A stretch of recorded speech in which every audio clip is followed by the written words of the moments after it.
Bienvenue à tous sur le Wrestling News, j'espère que vous allez bien. Et donc au programme de cette émission, eh bien on proposera du NXT et on terminera avec WWE Raw.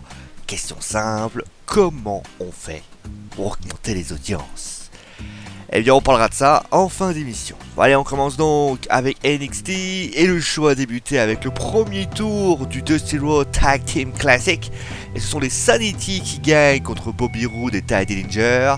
Après le combat, deux personnes mystères attaquent Dillinger et on découvre que ce sont Nikki Cross et l'ancien champion de la TNA, Eric Young. Du côté de Billie Kay, elle a battu Liv Morgan avec un Big Boot. La TM61 a battu Tino Sabatelli et Riddick Moss avec un Thunder Valley.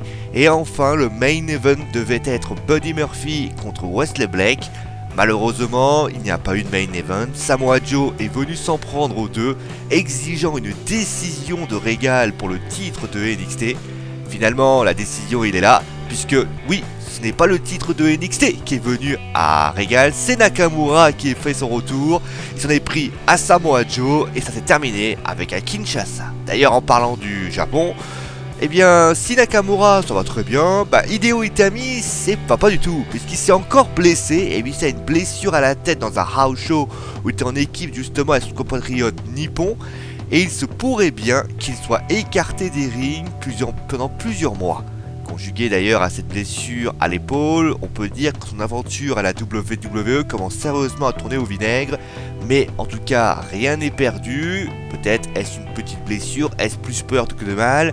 Et on espère bien sûr que Kenta, dit Hideo Itami, reviendra très vite. Et peut-être sera-t-il bien un grand champion de NXT. Voilà, vous savez tout. On passe maintenant bien au show de Raw.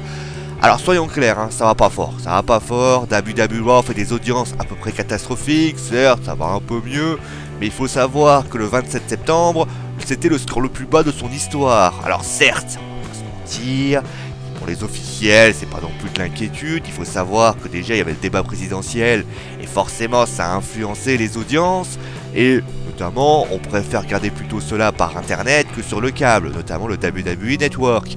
Maintenant, ce n'est pas l'avis du tout de Vince McMahon, qui ne jure que par les audiences télévisuelles et qui voit ces baisses des audiences assez alarmantes, et il ne s'est pas privé pour le dire. Alors la question est de savoir, allons-nous voir une réaction? Alors, la seule réaction qu'on peut imaginer ne serait pas une storyline, mais plutôt les entrées avec l'aide des rampes et des écrans.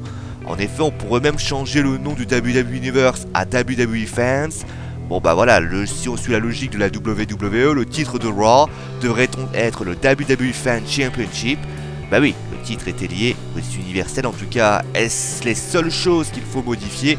Vous justement, on pose la question. Si vous deviez être dans le show de Raw, expliquez-moi pourquoi les audiences s'écroulent et surtout que feriez-vous que les audiences aillent mieux. Voilà, vous savez tout, c'est donc la fin du Wrestling News, j'espère que l'émission vous a plu.